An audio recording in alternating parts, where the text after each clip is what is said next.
Hi mga lodi, sa panahon ngayon sobrang init dahil summer na. So kung gusto niyo na pumunta dito sa may resorts ng bandang Cavite, puntahan niyo lang ito mga lodi, ang Aroma Beach Resorts. No? Kaganda din mga swimming dito mga lodi, kasama ang buong pamilya. Napakaliwalas ang lugar. O ano pang inantay niyo mga lodi? Punta na, let's go! At kung gusto niyo naman ang resource na malabura kaysa sobrang puti ng mga buhangin mga lodi, ay pumunta lang kayo dito sa Manuel Oy Beach Resorts ng Calatagan, Batangas mga lodi. Napakaganda ang lugar mga lodi, napaka-perfect sa mga magtropa na gustong mag-rides na pupunta dito sa may Calatagan, Batangas mga lodi. No, ang ganda dito mga lodi ay magdala ka na ng tent, wala ka nang babayaran cottage kasi wala sila mga cottage dito mga lodi. No, ang entrance yan mga lodi ay mura lang mga lodi, 300 pesos only lang mga lodi. Makapasok ka na dyan sa may Calatagan, Batangas. Kung mag-rent naman kayo dyan ng mga floating cottage mga lodi, ay nag-rent sa mga 2.5 mga lodi. O kami di na kami nag-rent kasi magaling naman kami mag floating sa mga katawan namin mga lodi, kaya budget lang kami mga lodi. O ano pang inantay nyo mga lodi? Punta na kayo dito sa may Manuel Oy Beach Resorts ng Calatagan, Batangas. Let's go! Alright! Oh yeah! At sa may bandang Naik na Cavite ng mga lodi ay puntahan nyo lang ang Las Española, no, Beach Resorts, no, sa sulok lang ng bandang Naik. So ano pang inantay mga lodi? Punta na! Let's go!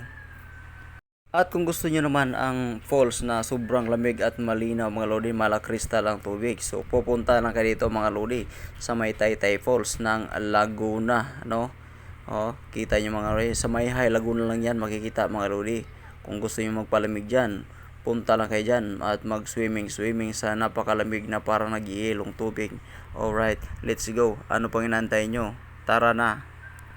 At kung gusto nyo pa rin pupunta ng mga Bukal Falls, pupunta lang kayo dito mga lodi sa may High Laguna, no? Sa may Bukal Falls.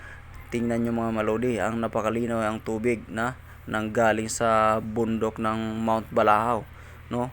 Ito yung galing sa bundok ng Mount Banahaw mga lodi. Napakalamig ang tubig, napaka-peaceful ang lugar. Kita nyo naman diyan, no? Nag-swimming ako lang mag-isa mga lodi. Ano pa hinintay nyo mga lodi? Magpalamig na dito sa Bukal Falls ng Mayhay, Laguna. Let's go!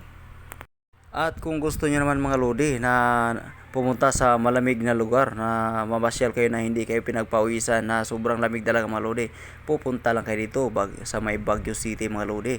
Tiyak na mapapalamig ang mga ulo nyo sa this summer mga lodi. Ano pa hinantay nyo? Let's go na! Tara! At kung gusto niyo naman mga lodi na may swimming pool na may dagat pa, punta lang kayo dito sa may seaside, no? Dito lang na yan sa may Naik, Cavite mga lodi. Kita niyo naman mga lodi, napakaganda ang swimming pool na dito, at sa kabilang niyan may dagat mga lodi. Pipili lang kayo. Ano pang inantay niyo mga lodi? Di summer, let's go na!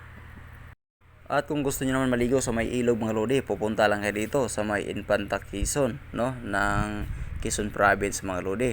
Makikita yan sa may Hayahay Beach Resorts mga lodi, no, Hayahay Resorts, no. Napakalamig ang tubig dito mga lodi, nanggaling sa Bukal Falls, no. Kung makikita niyo mga lodi, napaka-perfect ang lugar, no. Ang ganda. Kung gusto niyo mag-floating cottage ay tag 1.5 lang yung renta niyan mga lodi. Kung gusto niyo cottage lang ay 500 to 700 lang nag-rates ang rent mga lodi. Diyan mga lodi, walang entrance, no parking fee. Let's go!